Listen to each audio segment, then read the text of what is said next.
I mean, I knew who you were, and I was a fan when I was 10, 11.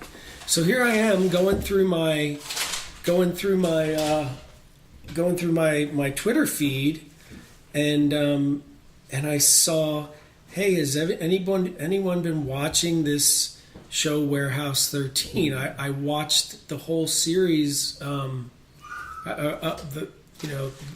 the ones that had been released up to that point on the bus during the Queensryche tour, and I was like, what is? And then I saw your name, and I was like, it's Fruity. I was like, holy Fruity, Batman! It's Fruity. It's Fruity Rudy.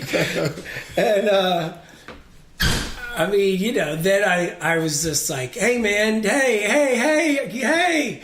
And then we started talking, and then you were like, Yeah. and then you sent me over to Billy Morrison. Billy, yeah, You said go say hi to Billy Morrison, and I mean, you and Billy have since become, two of my favorite guys on the planet. I mean, there aren't too many guys that I know that are just better dudes than you He's guys, a good dude. He really is super talented. And his artwork is phenomenal. Yeah. Phenomenal.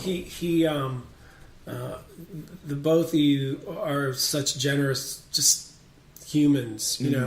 I mean, and I guess you could tell that because that's what you went to when you saw my interview that I was thinking about family, because I had never thought about that. But no, I guess there are people out there that would have been more concerned with my career's in ruins and all that stuff. All I could think of was how am I gonna feed my kids and put my kids through school and keep Lynn, give her a pair of Christian Louboutins every now and again.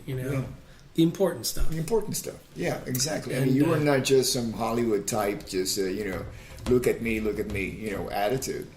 Well, and now I look back, and that's where my athletic career, like being a wrestler for 11 years, wrestling in college for 3 years, I've bled. I mean, and this isn't, I'm not speaking figuratively. I've literally, I've bled for my brothers.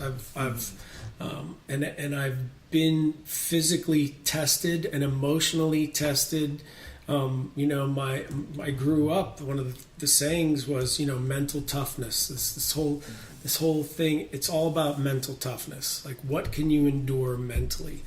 And I apply that to this crazy business that I'm in, because it's all mental. That's all it is. I mean, like I had that show for 5 years, Warehouse 13, and the 2 years before that I hadn't worked, and mentally that was, like, do I quit? Do I stay? Do I go? What do I do? Should I get a job at fucking McDonald's? What do I do?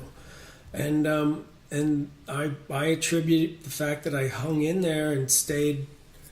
I didn't run off and destroy myself with drugs and alcohol, exactly. which I watch happen on a daily basis out here, as you know, and in your business. I mean, the most talented, beautiful people, they just can't hack it for whatever reason. They destroy themselves. And so now, I'm much more comfortable with, like, more accepting of my artistic side and my athletic side.